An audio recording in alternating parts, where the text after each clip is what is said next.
we move on with our agenda. We would like to invite Mr. Shanta Rajapaksha Yapa, Chief Commercial Officer, Evonet, and author of the book Rising in Crisis, to give us his strategic insights. Over to you, Shanta.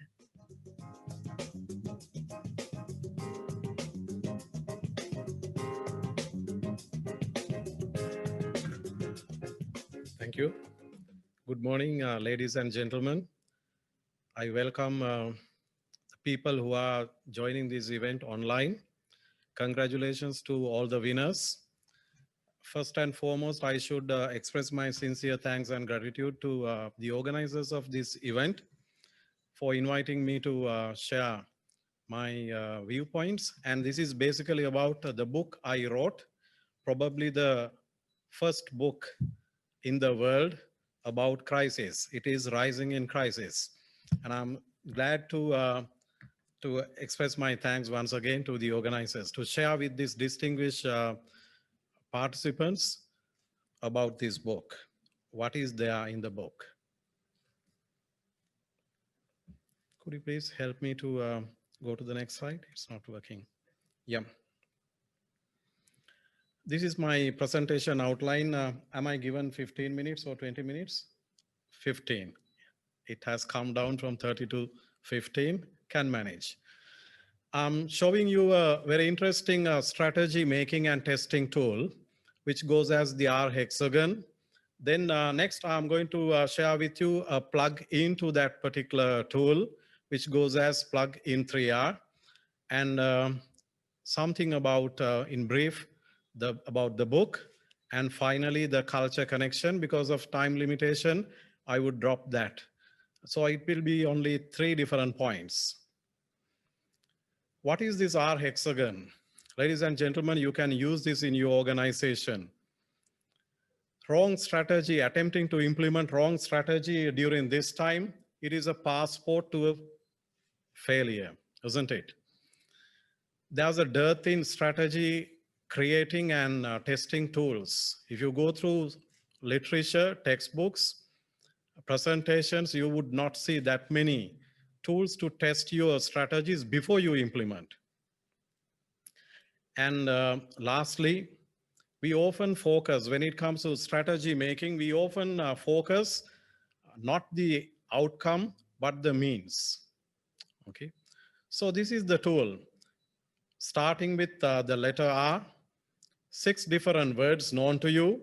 Returns, what do we really expect from the strategy, the outcome? Then what should be our, rather the action, course of action to reach that outcome, that is response. No point in identifying the end result and the action to reach that. We need to have resources. And we need to be able to reach the market, reach the resources to implement the strategy successfully. The next one, relations. Sometimes things which are not available with you internally, what kind of relations that can help you to go ahead with your strategy. That's the 5th item. And the last one, risks.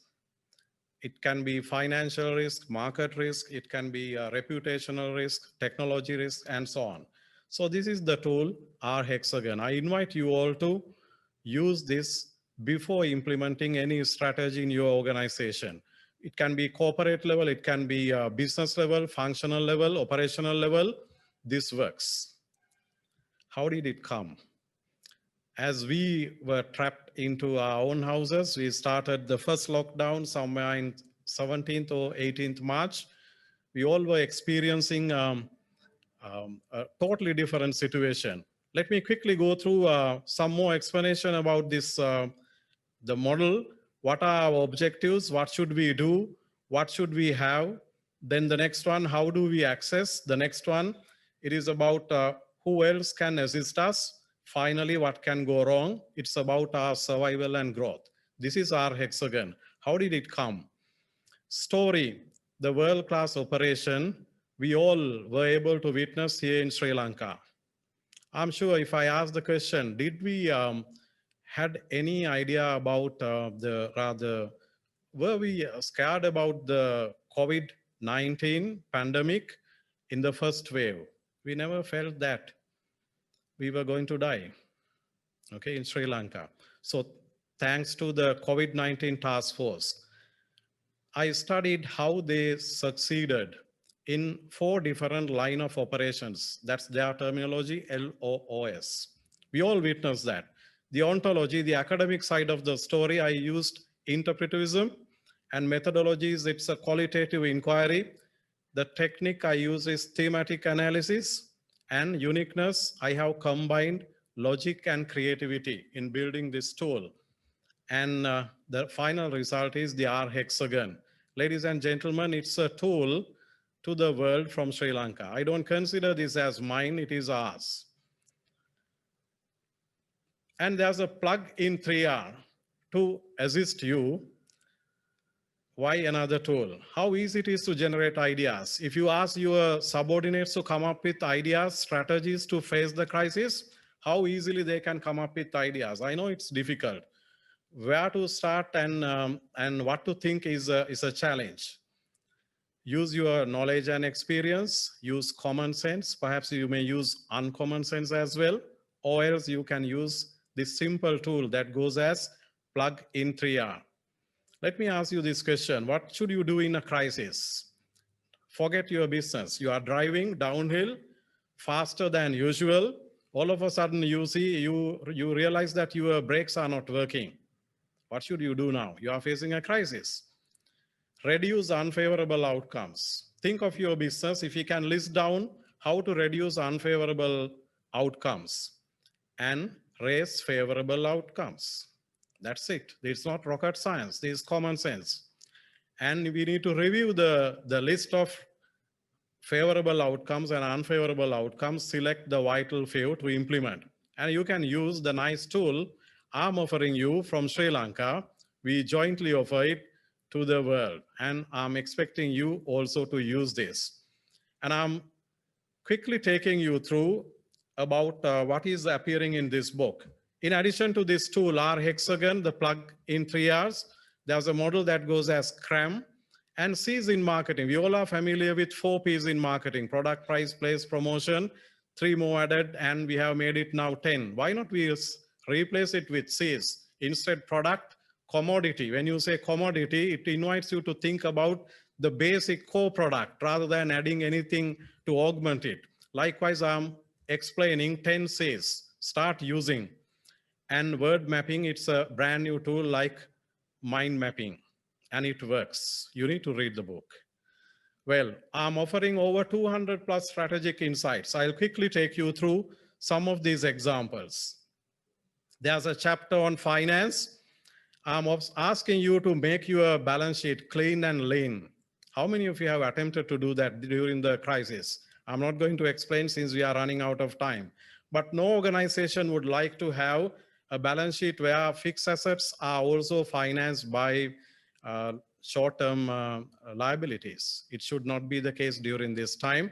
I'm giving 20 plus strategic insights, how to manage finance. And the next one, it's about innovation. There's a chapter on R&D and innovation. I'm sure you are very familiar with incremental innovation, disruptive innovation, radical innovation, frugal innovation, and we have reverse innovation. We have open innovation, collaborative innovation. It's a long list of innovations. How many of you have come across outcome-driven innovation? I don't know how to run this. There's a audio clip. Can you please click that? Reduce the volume a bit. Participants will not like to hear. There's a speaker button. If you can, please. Yeah. This is an electric drill. If you are in my research team, if you are my engineers, how to innovate this product? If I ask you this question, can you please suggest ways? We are manufacturing and selling electric drills. How to further improve this product, further innovate this product? You may come up with ideas like, let's try to reduce waste, reduce noise. Nobody would enjoy that noise. Make it lightweight, make it, let's say, a cordless one with a sack to absorb dust and so on. We can come up easily with a list of 10 different ways to improve this product. But Outcome-driven innovation invites you to think differently, change your way of thinking.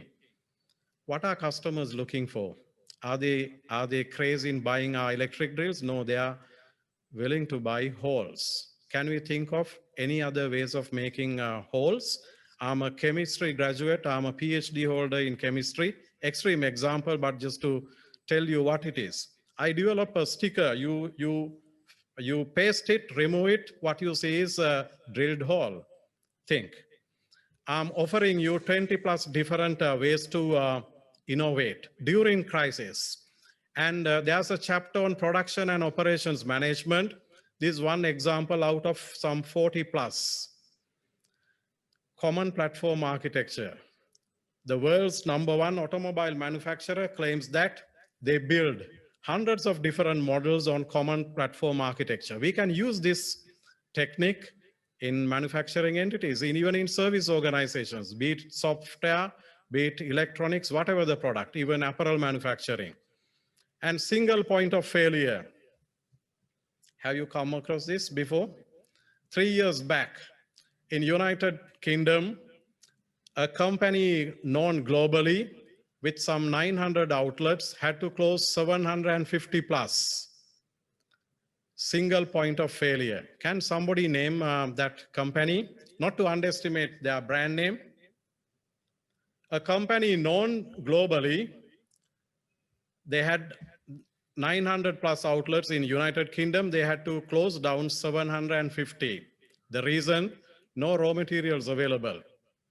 Anyone who can quickly give the answer, I'll be giving you a free book. Well, the time is over. The company known for chicken, they had to say, sorry, we don't have chicken. What went wrong? Single point of failure. Can I ask this question? Have you ever worried to examine your supply chain, at least after this pandemic situation? Do it. So many possibilities. In my book, there are 200 plus strategic insights: finance 25, sales and marketing 22, HR 20, supply chain management 20, production and operations 44, innovations 26, maintenance 26, corporate communications 20. How I had been working in all these areas. And I had been teaching for almost 20 years in 20 different universities here in Sri Lanka, local and international. And I have come up with a lot of strategic insights. And word mapping is a new technique through which I'm offering 48 strategic insights. You don't need to use all these 200 plus. One can make the difference to rise in the crisis. Okay, so I'm going to omit this part of my session because of time limitations. Rising in crisis is doable. Let us rise. I invite you to read Rising in Crisis. Perhaps the biggest mistake you can do in 2021, leaving this hall without this in hand. I know organizers would have not asked you to bring money. I'm willing to give you on credit. Okay? Nothing comes free in this world. Even the pandemic came with a huge cost, although it is something unwanted. This is something very much wanted. I invite you to read, at least give it to your next level of the hierarchy. Engineers would find very interesting information. Have you ever thought of digital twins? In 10 years down the line, when you buy a car, you will not only buy the physical car, you will buy a digital twin as well. Digital twin collects information continuously, and you can simulate, and you can run before the factory your digital twin and take action. Okay, so we come to the end. Tomorrow I'll be interviewed by Amita Gamage on this particular session, Cinnamon Chat. If you are interested, I invite you to take part. Thank you very much for inviting me and your patient listening. Have a good day.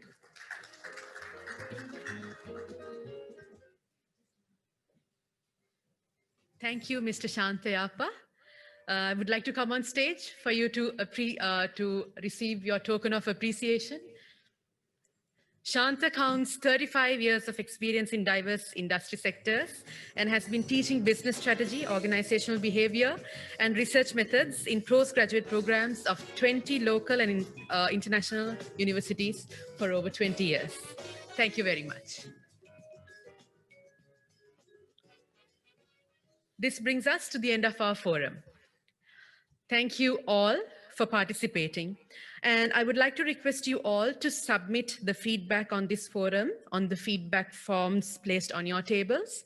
And also there will be a poll running virtually for you to submit your feedback as well, so that we can improve in future. And before we close this session and prepare the venue for health protocols, we would like to take this opportunity to thank our event partners for their contribution and for making this event possible. MasterCard, strategic partner; Right Selection, knowledge partner; Daily FT, official publication partner; Dialogue Enterprise, enterprise connectivity partner; Hilton Colombo, hospitality partner; events partners, Multilac and HECAB. We hope that these sessions have helped stimulate